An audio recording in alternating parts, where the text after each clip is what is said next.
Callie Romano. Yeah.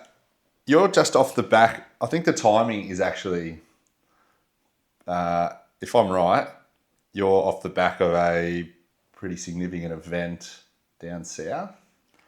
Yeah, I just did the South Sydney 24-hour track race. And how far did you run? Oh, it was only 191 Ks. Only 191. Yeah, I was a bit short of my goal. So I really wanted to get 200. Did you? But 191 was where I came with. So I didn't. And you came first? Yes and no. So really I came, so South Sydney doubled as, so it was a South Sydney race. So there was a race, and then it also doubled as Ortra's 24-hour Australian Championships. Now I want to say all the excellent 24-hour races had just been to Tokyo in May, so none of them were there. Right. And there was another lady who was a British national who had an amazing race. I think she come with like nearly, I think it was 209 kilometres or something. She was a beast. Her name was, I think, Zosha. I don't know if I've pronounced that correctly. But literally, she's also an ex-Commonwealth Games marathon runner. She was a beast out there. So she beat me, so I got second female, but because she's a British national, I ended up getting first place in an Australian championship. Wow. So the bling is epic. I will put it there. Really? It's very, very nice bling. Great. What does that lead to any, is that a qualifier for any further events or anything like that? I didn't do... Oh, it's not. I didn't do enough distance. So they have a C qualifying standard, which is 200, a B, which is 210, and an A, which is 220 Ks. So I didn't reach that. And I think like my Strava distance is a 191. Yeah. And I think what happens is when you run on the track, it's only counted like 400 meters is technically that inner line in the first loop. So I did a walk run strategy. So I was going into loop 2, and also every time you go to your aid area or you go to the toilet or something, you add distance. So I think officially I did like 187 or 180, something like that. Yeah. So, and then Strava was 191, and I would say Strava. Strava's the source of truth. Don't worry. That's right. How far is the loop? It's 400 meters. 400. So it's a 24 hours around a 400 meter athletics oval, like Barlow Park. It's an athletics track. My God. I'm not going to run the numbers back on that one. 186 or 191 K. Oh, it's divided by 400 meters. That's crazy. It was okay. It's not actually running loops, bigger or smaller. It doesn't bother me. Okay. That's not anything I ever have trouble with. That's not hard to run 400. Like, I think I've got on Strava, I think I should have checked this before I came to see. I did a lot of my training, and I had a friend, Linnell, who trained with me, and we both went down together. She did 111 Ks, which was amazing. And we did a lot of our training around Fogarty Park. Mm-hmm. So just one way around. I think I did like 900 loops or something in training. Like I think I was doing I think we did like a 5.5 hour session there, and I got like 100 and something loops in one morning. So fun times. Interesting. What is talk me through the strategy of like hour 1 compared to hour 6 compared to hour 12, 18, 24?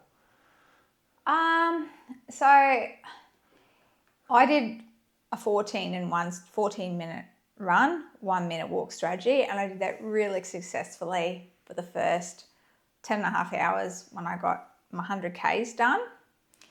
And then I'd done a race a couple of years ago, and this section here of my ankle got really sore and ended up with some tendinopathy or whatever it was. And my foot was really sore, and I fell off the wagon a bit. So I think I did 100 Ks in 10.5 hours. And it took me nearly 9 hours to do 61 Ks. And I really wanted to quit that race, but my coach was there. My mum come down as well, my beautiful mother. She's excellent for giving race hugs and trying to give me bits of lollies. But dear God, lucky my coach was there because she did not let me quit. She totally saved my race for me. Really? She would not let me quit, no matter what I said to her, no matter what Stropfest I was having. She had sent my mother away for one stage so she could have some hard words with me, as she put it. And I did the 100 Ks. I got to 100 miles, and I looked at my watch and went, oh, like, and she said to me, Kelly, like, I've got a special playlist I've had for the hard times, just for the hard times. I never listened to it otherwise. And she said to me, like, we'd done another race when I did the BVR, Brisbane Valley Rail Trail. I did 100 miles and I towed my coach and another, Angela is my coach, and my friend Leah, I towed them along the back. And she said, Kelly, like, where is that girl gone? She said, I know it hurts, but you're actually moving fine. She's like, where's that girl? And she sent me off. She said, you've got to run 3 laps and come back. And I came back and I went, hold on a second. I've got 4 hours 40 to do 39 Ks. And I thought to myself, oh, that's only 7-minute Ks. It's not that hard. And then I sort of started running again. I was moving well and I got another, I think, 25 Ks down. And then it's really weird, like my Garmin, I lost, even though I'd been checking the battery intermittently, I lost battery. And then all of a sudden I couldn't lift my foot without screaming. And then so I had to just like morph the last few. It was like 14-minute Ks. And I was so sore. I was just like, oh, this is great. But I come back and I saw the physio afterwards and she said to me, you know what? She said, I think there's actually a psychological connection here. So she said, I'm not saying the pain's not real because it was obviously real and it hurt. But she said, like my feet normally swell up, like I get cankles and everything. But the swelling was gone within a few days and I'm already back running pretty well. And I'm just like, anyway, something to investigate. But I was, it's funny, before I did that race, I was sure that it was going to be quite a painful race for me and that it would hurt, because one thing about track ultras is if you have any weaknesses, it will be exposed completely on a track race. And it's so different to any other race you run. Why is that? What's the difference? So it's just flat. Yeah. So when you do a lot of races, like even if and it's not scenic, there's like, you can play music, but basically you're on, so I think there was 60 odd people there, between 60 and 70 people doing the 24-hour race. And there was a couple of people doing the 12-hour race, but it's an opportunity. It's like, 60 new best friends out there, but it's not particularly scenic. Yeah. It got down to 6 degrees. True. So I was there running around with a balaclava up over my face, full jacket. I look like a proper criminal out on the track. It was really cold, but there's no, like when you do a trail race, like there's different surfaces, you work different muscles. So there's up, there's down, whereas this here is just flat. Yeah. So you are repetitively for 24 hours, you're going like that. Yeah. It's highly unforgiving. I guess maybe because like the track is the best surface to run on in terms of speed, like not from 24 hours, but for most other running events. So you're probably able to run a little bit quicker. It eliminates, when you do a track, they call it like a pure form of running because it eliminates the hills. It eliminates the hills, like your ups, your downs, and it's just flat. So it takes out a lot of variables. Yeah. But like I said, I don't get bored. Like, you meet all the most incredible people out there. It's also quite, because you're there with so many people, it's really interesting watching like people's running gaits. The outfits people wear are also quite interesting, and you have little run chats I always think ultra marathons are like the adults' version of 5-minute friends, like the kids have in the playground. So you start with the 14 minutes on 1 minute walk. Mm-hmm. That's from like minute number 1. Mm-hmm. And then, so you done that for the first 10 and a half hours? Yeah, and then it was walking, Just running. whatever. Yeah, just whatever. Let's just try and keep out there. Yeah. And then I got back onto, I think I was 14 ones again for about 20 something Ks, and then it was just a 14-minute crawl to the end. It's very sad. I don't think it's sad. What were you preempting that this was going to be a difficult race compared to others? I just had pain. So that's my second track race, and the first time I did that track race, it got me in both feet, and I thought that it might happen again. But as the physio said, you can't talk like that. She said you can't talk like that, and she said there's a powerful connection between your mind and your body. So something for me to look into. I was a bit disappointed because I do a lot of work on mental resilience and, you know, being fairly stern with myself. So anyway, I think the mental resilience that you would go through would be different to maybe an everyday runner. I just know that when I run, the excuses that go through my head are the most pathetic excuses you could ever think of. Don't worry about it. I write letters all the time in my head. It's like I'll be giving myself an out for something that happened 3 days ago that would have zero effect on the run that I'm doing right now. And but then obviously afterwards you feel so much better. But I think during a 24-hour event, it's slightly different. Yeah, it's really weird. Like the 24-hour race, like it starts at midday. So it's like you wake up at 7 o'clock and you're sitting around waiting. Yeah, they generally start at midday. I don't know why, they just do. 6 a.m. like an early start would be nice. I think the one we did one in 2024 and it started at 10 a.m. But it was incredibly dark. Like it was dark by about 5:30 and then it wasn't fully light until about 7 a.m. But anyway, like I say, that's not my favourite race, but I have this thing where I refuse to say I've had a bad race. I can only have okay races and okay runs. That's good. But it was probably a really good run because it taught me a lot about when I think, you know, they talk about Zagogan things. When you think you're done, you're only really 40% done. And it's absolutely true. Yeah. So I learnt a lot out of that race and I'll take that with me to Smurfs later on this year. Before we get into the other events, are you born and bred Cairns? Are you from... Innisfail. Innisfail, so okay, Been in Cairns since 2000. Okay, yep. So you were in... How old were you when you left Innisfail, if you don't mind me asking? 15. 15. So done your schooling and everything? Yeah, part of it, yeah. And then finished high school up here. Just met mum and dad and my brother. We all moved up as a family to Cairns. So, and was being active and running a part of your life early days? No. Such a couch potato. Yep. Like to the point that once upon a time, I used to be so lazy that if my husband didn't park in the front door, the cash register at the shopping centre, he'd be in trouble. So I'm a reformed couch potato. Nice. Well, I guess the logical next question is how did the running start up? When and how?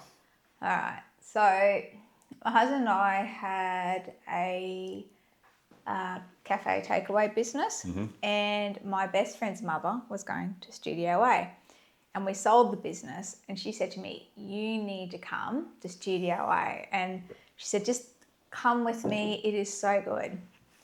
And I was like, oh, I don't really love exercise. Studio A. So that's the name of the fitness group I run with. So Angela Armstrong's our trainer. Okay. So she's got a fitness studio in Manura, and she does like fitness classes, and then she also has a run group. I think at the time when I joined, she was doing a lot of triathlon training, but now she does more run training. And then she has the gym as the studio as well. So people go there and do Pilates and strength training. So, anyway, Janelle dragged me to the Esplanade for this class, and look, I was so hopeless. I fell over twice in 45 minutes. And Janelle's like, we're going to do the wheelbarrow race. You've got to do the wheelbarrow race. And I'm like, oh, Janelle, And Angela was just like, oh my God. So I think I went and supported that year. And I did, the first year I kind of just went to fitness classes on and off. And then the next year I got a bit keen and started to really get into, I started going to training 4 or 5 times a week and getting a bit fitter and thinking, hey, this actually feels okay. And then I think I supported the wheelbarrow race twice because I had a team. And then I decided, 2016, I want to go and run in the wheelbarrow team and have a go at that, and started going to park run, and then I started running, and since then I've gone all the way from running park run to 100 milers, Smurfs and 24-hour races. What was so it wasn't, it was just a sort of a natural evolvement into the running. It sort of started as a little bit of exercise and then it just gradually increased until... Thing with Angela is you go to 5 and then you go to 10, then you do a half. And I can remember when I first started training for half marathons, I used to think that 18 Ks was the biggest thing ever, and I'd be there, it's so sore. I was like, oh my God. Now if I run 18 Ks, I'm like, is that all? Yeah, it's My husband every night asks me before we go to bed, he says to me, where are you going tomorrow? Who are you running with? And how far are you running? And the joke is, if I say I'm running any less than 30K, he says, well, that's not a very long run, is it? So 2016, again, if you don't mind me asking, how old were you when you sort of got into everything back then? I would have been 30, 31. Yep. So. And there, so first big event was a half. Yeah, I did a half, and then I think we were on must have been 2018. We were doing, I think I was supporting the wheelbarrow race again, and then she said to me, oh, do you want to do a duo? And I said, yeah, I'll do it with you next year. She said, oh, really? And I said, yeah, sure. She said, oh, all right, you're on. And then she said to me, well, if you're going to do that, you'd better do the Port Marathon. And I said, oh, Port Marathon. It was in a couple of months. I said, oh, yeah, how hard could it be? Mate, the old Port Marathon. Is it along the sand? Yeah, partly along the sand. Then you go up the bump track and you come back. And yeah, I was just, it was awful. I think it was just shy of 6 hours. It was hot. And it's funny, 2026, Callie would laugh at the opportunity and be gleeful and think that it wasn't that hard at all. But I think I sobbed for the last 2Ks. I had my friends, they ran out to meet me and run me in, and I cried and cried. It was just, the things that you think are so hard at the time. Yeah. As you progress, you go, it's not that hard. So once you get into since you've naturally evolved with the distances, it does just, now the smaller ones don't really seem anyway. Look, once you go and do, it's terrible because I have this thing where I say I'm only doing 5 hours, I'm only doing 50 Ks. It's not that far. And it's terrible sometimes when I talk to runners who don't run as far. It's reductive, and it's not. I know, yeah, I understand. It's the last thing you want to do, because one of my biggest things I believe in is that as runners, we all have different abilities, but I believe that all runners have equal value. But also believe it's incredibly important, if you want to do distance, that you're not actually afraid of distance. You can't sit there and go, I'm going to do 24 hours and then get wigged out at doing a 5-hour run, which might result in 50 Ks. You can't sit there and be, oh my God, that's so far. How am I going to do this? Yeah. We all have moments where you go, Jesus Christ, this is going to be a long morning. But you can't, you'll hear me say it's only a lot. I understand. It's all relative to what you're up to. How's, just when you're back to the 24-hour event before. What pace? What sort of your average pace in the first hour, hour 6, 12, 18? Obviously, the walk, not the walking pace, but the actual. I was running in the 14 minutes. In the beginning, I would have been running like sub 6 minutes, like 5:30s, 5:40s. Yeah. And then, yeah, like I think in the first 10 hours, I also like my right hip felt a little bit sore. So every hour I was sitting on a ball for a minute or two and then getting out to do what I needed to do. So I was like, and it's really hard because you can't allow yourself to run too fast. So you're trying to stay in, if you work in heart rates, like no more than a low zone 2 when you're running. Yeah. So like, and that was like 5:30, 5:40, 5:20 sometimes, depending if I thought, oh, okay, catch that person, then, you got to rein yourself in a bit, because it's a lot of people in 24-hour races, they go out too fast, too early, and they burn out. And like 24 hours, it's very different to a marathon. If you're someone who's capable of doing a 4-hour marathon, and you know what you're doing, you can kind of judge it a lot better. But 24 hours is a long time for anyone, no matter how good you are. And it's a game of patience and discipline, really. So you'll run to your heart rate as opposed to pace? Yeah, heart rate, absolutely. Because your heart rate generally will tell you, do you need something? Have you had enough water? Have you had enough to eat? We run by heart rate. Yeah. And what's the what diet? What are you eating throughout a 24-hour race? I mean, as much as possible, but there's obviously, there would be foods that you can't. Look, if I'm trying to run a race like that, I really hate chewing, and I use a product called Infinite. Yeah. So it's a tailwind type product, and it's liquid carbs and electrolytes together. In a cold race like that, it's quite good because you don't need to worry about electrolytes as well. Obviously, I still was having some electrolyte tablets, but Infinite is good. I have one flavour, which is orange, and I had that for most of the 24 hours, and I like it cold.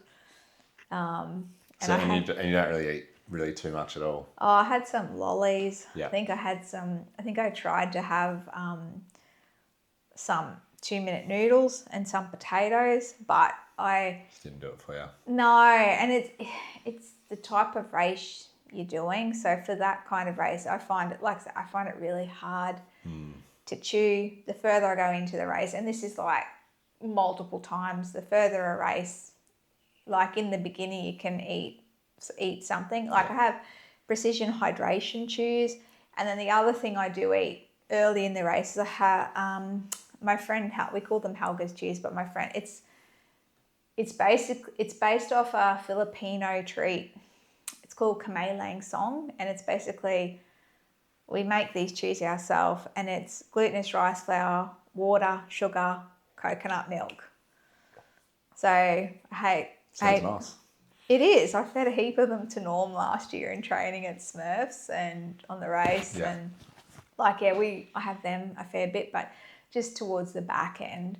And especially I find when I'm trying to run at speed, it's just so much easier to swig off Infinite and have water. Yeah. Like it's way easier. I'm insanely jealous of people who can eat. chew, but doesn't matter what season of life I've been in, I've never been good at chewing. Yeah. And it works. It seems like it's just not preference. I mean, just what your body. Some people can handle it. Some people. Oh, look, everyone is different. Like I say, I've seen Norm eat McDonald's, KFC, and all sorts of stuff, but I'm not blessed with those capabilities. But I will be honest, I think 12. I did a lot of Infinite this time, and it does get old, but. Yeah. If you can get past palate fatigue in a race, it's a superpower being able to get yourself to keep eating and drinking and taking on the nutrition you need. But also, what else did I have? Like they had like lollies and stuff. Just like I wouldn't like. They had chocolate there, but no chocolate. I haven't heard that one Oh in yeah. race. Oh, I used to watch the fat at the back end. It's like I say, everyone is like it's really amazing to me watching what people eat at big races. So there was lots of people having 2-minute noodles and things like that there. Yeah. But, Says it was obviously a lot colder down there compared to up here in Far North Queensland, especially at this time of the year. Does that affect you as well? I prefer to run a big cold race once a year. It's a lot running in cold weather. It's a lot nicer if you run it something around 10 degrees, but when it starts getting between 6 and 0, like I've done UTA before. I think the first year I went to UTA in 2021, it was the cold year. What's UTA? Ultra Trail Australia. Right. In the Blue Mountains in Right. Katoomba, so it's like there. So they have, at that stage, they only had Ultra Trail Australia, and now they've got Ultra Trail Kosciuszko as well, so UTK. Yeah. But in the Blue Mountains, it was 0. Like it was disgusting. Like my friend had to literally drag me out of the car to get me to the start line. It was just like there were people there like getting dragged off course for hypothermia. Wearing the silver, those space blankets, like people actually use them. And then, of course, there was the locals who were there in a pair of ruggers and a singlet, like it was no big deal. So, yes, it's when you have to be running at a colder temperature can cost you a lot, like buying the right gear. Yeah. Like we were prepared with the right, like the thermal tops, rain jackets, windproof jackets. Like we were well prepared. Yeah. Going to do South Sydney, but it's cold. Really cold is It's interesting because obviously when you see people from down south come and do events up here, that's a different. The humidity tends to get a lot. But then so this down south, I guess you're fully rugged up when you're doing those events. We had for that race I had during the day, like there was a lady there in a pair of shorts, and I swear I've got undies bigger than that, and she had this tiny little crop top. Wow. And I was just like, okay, so start off in a short and a singlet, and I wear compression calf sleeves. Then I had at one stage I had merino arm warmers, but in the end it was light gloves, a thermal top over a shirt, and then a waterproof, windproof, like North Face jacket, and then also I had a balaclava over my mouth and ears, and the hood over, just trying to keep myself. That was an ultra marathon. Oh, that was just in Sydney. Oh, sorry, yes. That's it. Sorry, but similar. UTA, it was thermals and. You're up in there. Yeah, the cold country. I've worked out that if I can keep the top half of my body and my hands warm, I can get away with wearing a pair of shorts. Okay. Interesting. I'm moving back down south in the not too distant future, so probably have to prepare to rug up again, unfortunately. Oh, wow. I have enjoyed the heat up here, but Norm Eigel. Yes. We speak about that man. He is I've had him on the podcast very thankfully early, and hopefully I'll be able to do it again to speak about his latest venture. Yeah. Norm is off the back of it was longer than 24 hours. My God. Yeah, so he started his challenge on the Friday, and I was already down in Sydney. Right. And I come back to Cairns, and I went straight out there on Monday night to see him, and then I did a bit of crewing Tuesday, Wednesday, Thursday.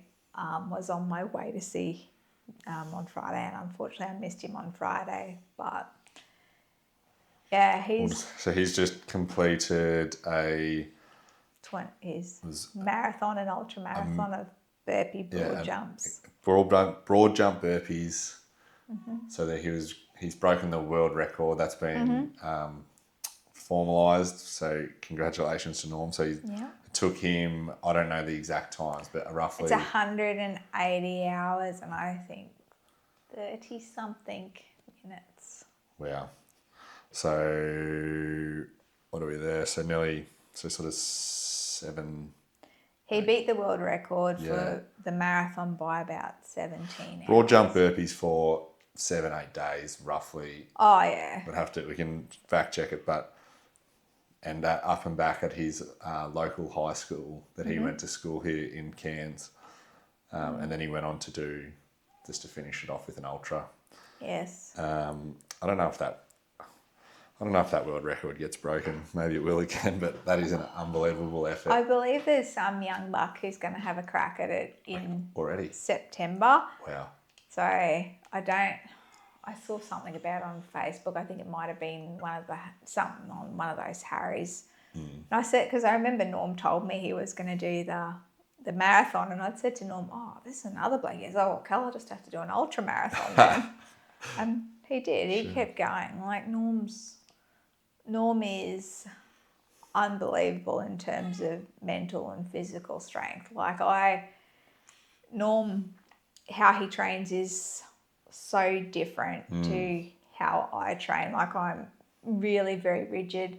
I have a coach all year long. I have plans. Like I already pretty much know like what races I'm going to be doing for the next 18 months already. Like I pick things way out and I have plans. Norm just has no plans sometimes. Or he has super ambitious and goals, 100%. but like how we train is very, very different. But, he's been great. He's saved me a number of times. Like there's not many people you can ring up and say, "Hey, do you want to come for a random 50K on Black Mountain Road on Saturday morning?" Like, he's great. So, No, that's an absolutely phenomenal effort. And I remember when I did speak to him, I recall asking about, nutrition plans and training plans, and it was certainly far less structured than some other people I spoke to. But hey, credit to him, it obviously works. The runs are well and truly on the board, and they continue to. Oh, they keep stacking up. I'm looking forward to sharing some tent space with him this year at Smurfs again.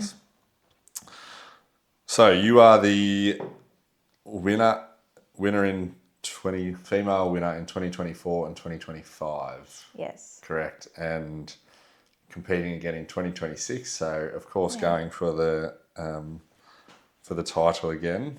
Oh, look, I'm just looking to do my best. If somebody beats me, I actually don't. Look, medals are nice and it's a very sweet stroke of the ego to have first place or to come at the pointy end, but I get a lot more internal validation in knowing, did I do the best I can, the best I was capable of on the day? Yeah. That actually means more to me. And I often have, like, when I have a race, like something like my last race, I had a list of goals that were performance-based and I had a list of goals that were non-performance-based. And those goals are equally as important. Yeah. And what do the non-performance goals look like? Did I feel like I had my best day ever? Was I happy during the whole race? Because there's no point having this race that had this huge amount of kilometres and feeling like you were miserable the entire 24 hours. Like in an ultra, your emotions go up and down the entire race. Yeah. Like you'll have hours which you feel like you're winning and you're on top of the world, then you'll have other hours which just are just so hard and miserable. Yeah. But trying to be happy and keeping nice, being good to your crew the entire time and not having miserable moments is pretty important as well. And it's as simple as, did I keep 10 toenails? Like if I don't lose, like as simple as like, did I retain all 10 toenails? Like I've only just grown back the one toenail I lost after Smurfs last year, and I was really hoping to keep it, and it looks like I've managed to retain it. So that's like so there's big things and small things in there as well. So the Backyard Ultra events are a 6.7k loop every hour on the hour. If it takes a participant 30 minutes to complete it, they have 30 minutes break. If they complete it on 60 minutes, they just have to roll through again. If they complete it in 60 minutes and 1 second, they're eliminated. How many laps have you completed in 24 and 25? Yeah, so I did. Or Ks? I think in 24 I did 21 laps, and then in 25 I did 25 laps. Like I had the last 3 hours, my calf was giving me a lot of grief. And I had when I did in 2024, I had hopes of doing beyond 24 hours, but it was really weird. I you talk about the mental versus the physical. Like I was actually fine. And then in loop 20, I think it was 21 I cracked out on. Or maybe it was loop 22. But literally it was really weird. I was coming down and the light on my head torch turned off and I had a phone. But I was just done. It's like the light turned off. It was like the race was over. I howled. I was upset. But I was also a bit having, not hallucinations, but they had I was slower than the other two runners in front of me in 2024. I'm just trying to think. It was Foxy and Murray. Then I was slower than them. So the trail bike was following me. But I was convinced that the bike was playing music.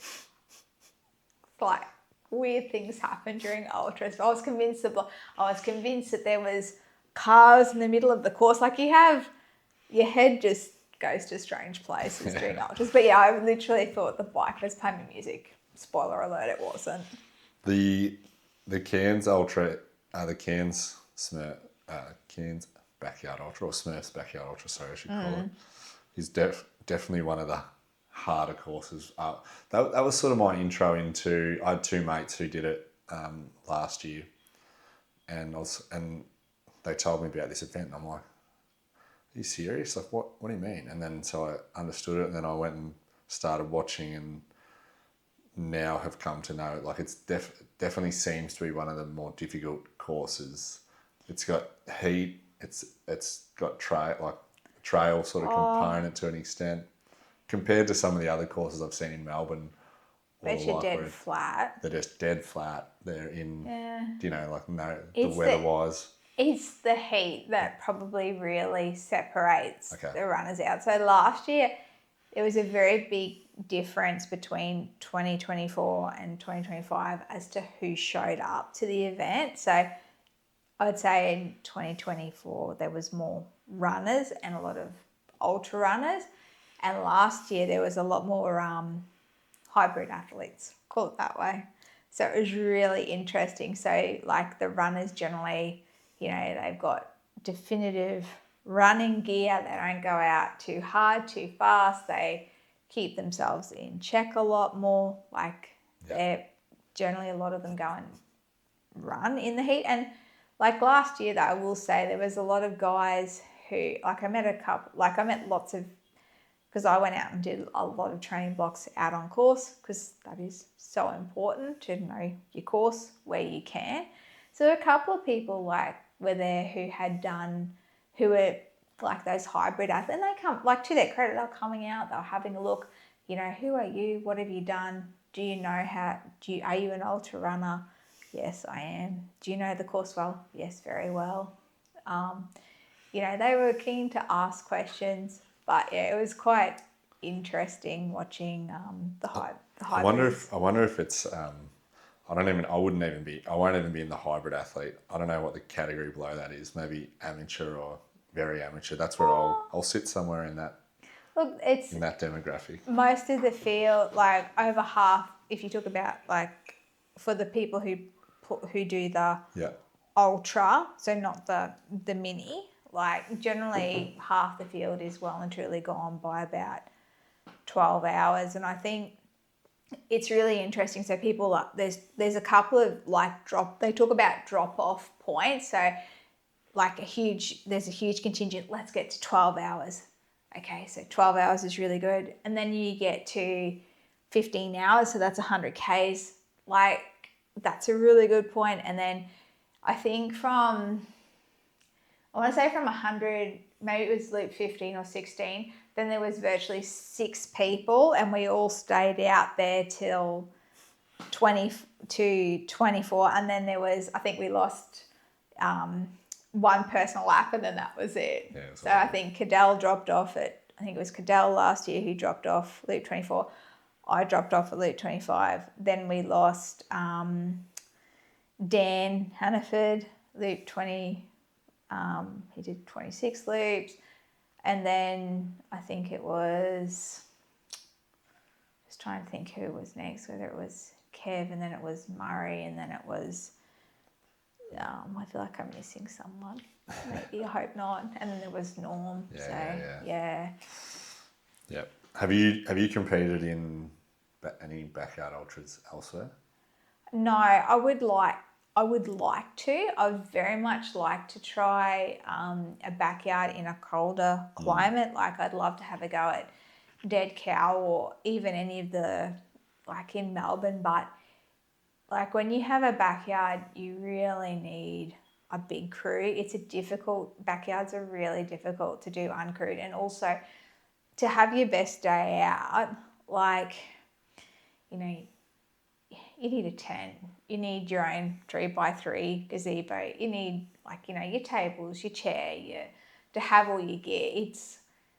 It is a logistical nightmare. I would love to go and do even the Clint Eastwood, but getting the gear. And then you've got to have, like, crew is massive. Like I know there's people out there that go, I don't bring a crew for 24 hours. I just go, you know, they get an esky from somewhere and sit on their esky and roll it in, and they do great. That's not where I'm at. Like, when I go somewhere, I like to have a crew.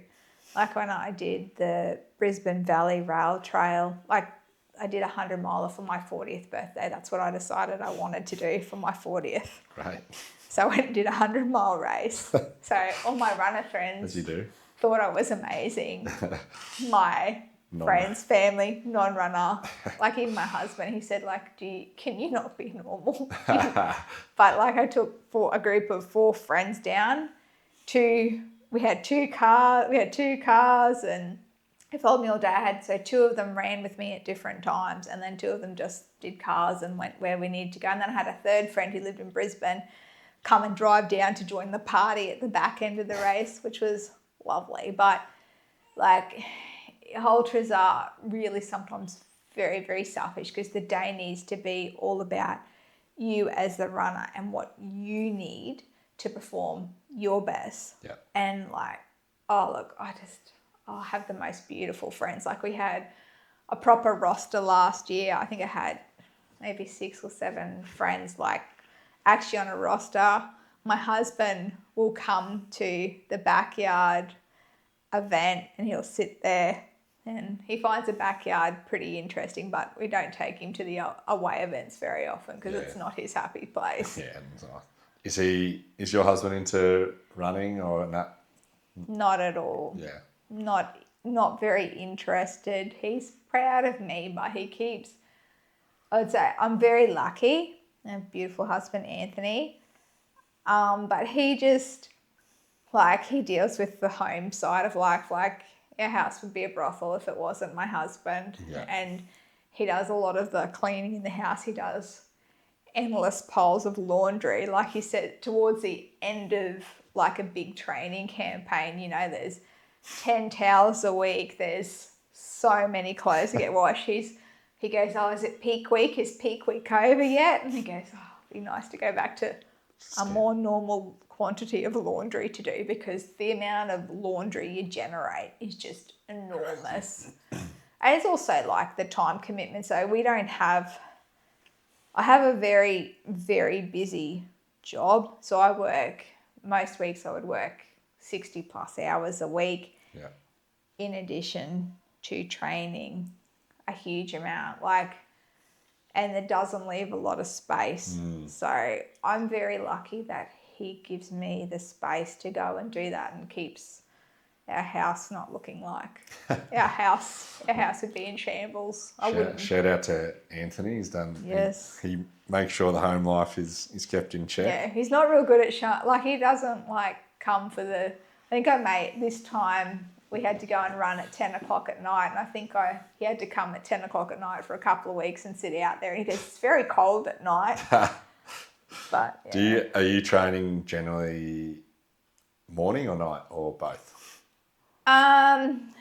Look, a lot of our training is morning based, and then when we're training for like a bigger event, there are sometimes there's double sessions, and there's, a Saturday morning, a Saturday night, and then a Sunday morning, and that gets a lot when your whole weekend is running, like, and depending on where you're running, like I live in Mirabel, even if you say, I'm just going to go run for 5 or 6 hours, it's never really 5 or 5.5 hours, or even if I'm doing 6 leaps at Smurfs, it's never just that, because by the time you get there, the time you come home, you sort yourself out. If you've got a friend, there's always the post-run chat and, trying to, you finish a big run, what do we need to do straight away? We need to start refeeding, rehydrating. If you're doing a split run, you need to get your stuff sorted so you can go and be ready and rehydrated and re-energized to go and do the night session as well. And I quite like if you're going to go, like, have this philosophy, like when you're doing training, especially when you're training for something big and you've got big goals. So at Smurfs, what do I want to do? I want to go beyond 24 hours. I want to get, I want to go 30 or beyond. But when you do a backyard, the most important thing is to not think about the number that you want to do, because having a number goal is not a great thing to do, because it limits you mentally. Because what happens when you reach a goal is you stop. So if your goal, and I've seen it before, like if somebody wants to just get to 24, and like when you watch people drop off, like you don't want to give yourself any reason to drop, right? But so then when you come to your training, you've also got to train like you're going to do these bigger distances. Yep. So, I want to go and run at 10 o'clock at night. Who are you going to call? Someone who wants to come run. Not everybody thinks it's good times to go and run in the bush at night. I also, for Smurfs, what do? We want to go run in the middle of the day when it's hottest. So I've done Smurfs training 7 o'clock at night. I've done it 10 o'clock at night.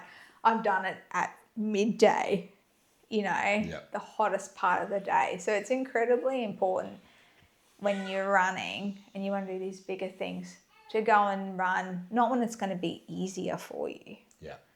Actually do it when it's harder. Yeah. I'm a big believer in running. Yeah. Do you have a pet event or a preferred event that you aim for? Is it an ultra, or not really? Look, I've done lots of different events. Like I've gone and done, like we had COVID cancellations, weather cancellations. Like I think my first official 100 I was ever supposed to do was Ultra Trail UTA 100, and that was I think we were supposed to do that in 2022, but I think they had a massive landslide event, and then they opened up the course. Yep, it's all going to be okay. And then it was, there was 5 people killed in a landslide or something. It was awful. And then we went, we can go, and we found a race to do the same weekend. I think it was the Glass House, 80K. Yeah. Or 50 mile, and then that got cancelled too because the weather was bad. So I think we ended up in Noosa running 100K. Just my friend Tony and I, we went and ran from, where did we go? We ran from Mooloolaba to Noosa and back. And then, because I couldn't do that, I had to go and do UTA 100. Yeah. And I'd done multiple 50s up until that point. Yep. And I went, And I'd had, I think, yeah, so we went and did the 100, and then I was supposed to do the UTA. Yeah, we did UTA and non-UTA, the lemonade run we called it. Went and ran 100K for fun, and then the next year, 2023, I went back and did UTA 100, and that was, oh look, that's a horrific 100. Like it's it's just so difficult. Like that 100 has 10,000 stairs, 4,500 meters. Elevation, wow. I think it's they call it like Australia's most difficult 100K. Wow. So I did that, and it was, after that, like literally I just had no care if I did any running ever again after that point. Because it was just so hard. Yeah, it was so hard. And there was a couple of things that had happened. So here's like my hard thing to talk, a little bit hard. Like this is not something I don't tell people or I ever not tell people about. So I had weight loss surgery many, many years ago. And I had a lap band originally. And I'll try and keep this short because this is not everyone's cup of tea. No, that's fine. But I had a lap band. It came out in 2022, I think after our lemonade run. I went, I'll be fine. It's okay. I can run. I'm not going to put weight back on. So the lap band basically I had complications that had to come out. Yeah. So I had the lemonade run, and then at the same time as that was happening, as I was having my lap band out, my husband had been unwell, and I'd probably noticed during that big, like life was busy. We were renovating a house, but my husband just was not well. And long story short, he had a congenital defect. He had open heart surgery. Completely, like just the biggest upheaval to our lives. Wow. And I was just like, so that was really interesting at the end of 2022. And like my little thing was nothing. Yeah. He had surgery. And so we got him better. He was okay. And then I ended up putting on a huge amount of weight. And after a year, I went back to the doctor. I'm like, how is this happening? Like I train. I'm so disciplined with my training, but I'm just gaining a huge amount of weight. And he went, well, Kel. This is how it works. This is how it works. And yeah. And I ended up I did UTA 2023, and I wasn't happy with how I felt, how I looked. And I just, like I say, you can't outrun your mouth. I can promise you that, because trust me, I have tried.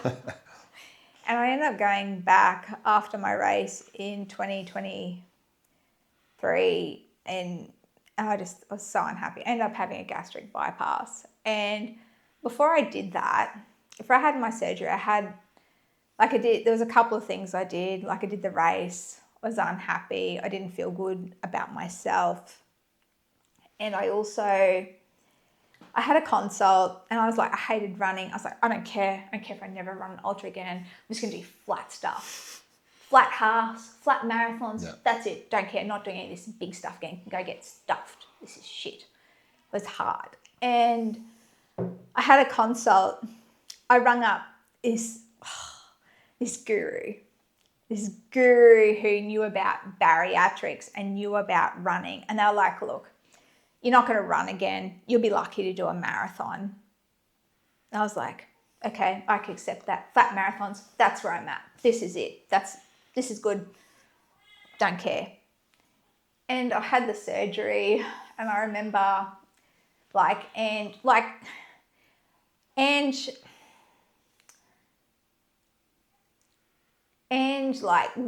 has a beautiful philosophy about health and fitness. And it wasn't a choice that she would have made for herself. Yeah.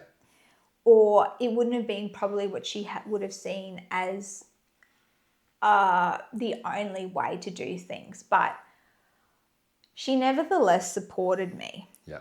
And she never made me feel like lesser. And, you know, within 2 weeks after surgery, hey, Cal, you better go for a walk. You know, you're not going to be, she said, you can't just lose all this weight and be lazy. Yeah. And I'm like, oh, okay. And I think I did my first 11-minute walk 2 weeks after surgery. And oh, God, it was like the hardest 11 minutes I'd ever done. And then, you know, started running a bit. And then I was like, oh. Then she rang me and she goes, hey, Cal, we're going to do a Goggins. There's just a few of us. We're just going to do a Goggins challenge. Do you know what a Goggins challenge is? 4x4, 4 miles every 4 hours for 48 hours. I'm like, you reckon I'll be right? She'll be fine. Anyway, I was like, oh, okay, all right. And that was, I think, probably 3.5 months out of surgery. I struggled, but I got through it. And like while I had that dietitian who told me I wasn't capable, I was just give it up, whatever, I did the Goggins challenge. I thought, surely there's other people that run, surely. Anyway, I did a Google. I found one person who'd had a gastric bypass. He'd done 100 miles. And I went, well, I don't know who he is, but if he can, maybe I can do big things too. So I went, I'm going to start training again. And I found this event called, I crewed my friend Scott at Smurfs in 2023. And I went, I'm going to do this next year. And then I found other events I could do. I went and found the Butter 24. Yeah. And that was, again, a 24-hour track ultra. Yep. And I thought, I'm going to have a go at this because with that race, whatever I got, I knew I was going to have limitations, but I didn't know what it was going to look like. I didn't know. And I was also training and I was losing weight, and trying to eat enough is a really big thing because I don't have the same digestive tract as everyone. I only have a really little tummy. So I have to be incredibly careful when I'm training, like to eat enough to support the training activities I do, because so many people can get, and like this is, even if you have a completely normal digestive system, it's incredibly difficult to give your body and to eat enough. I've seen plenty of people trying to do all the right things and then still not getting it right.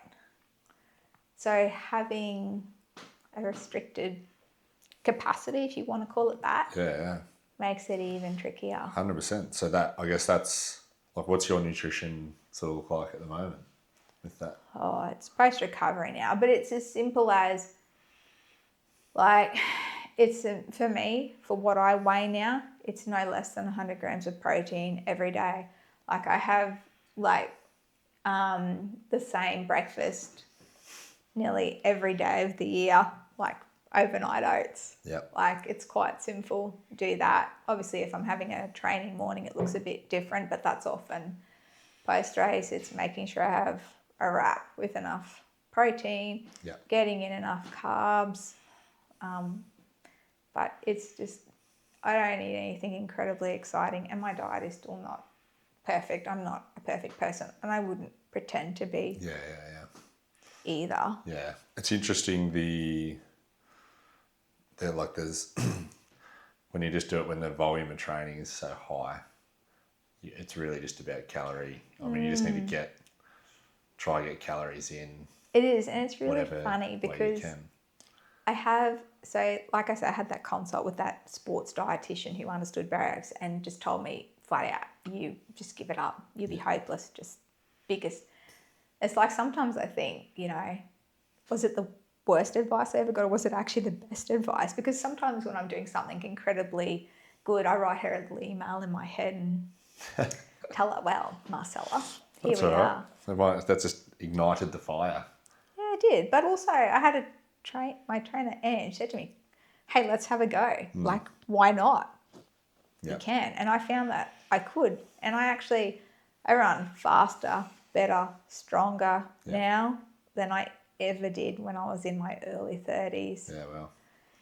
So, I had someone who believed in me and encouraged me to try again and to have a go. And then, you know, like you do the training yourself, but it's not like when you do bigger ultra stuff, like it's never just, I don't ever think it's just about me. Yeah. Like there's a whole, you know, like I have lovely, supportive family. I have the most beautiful teammates around me as well who encourage me.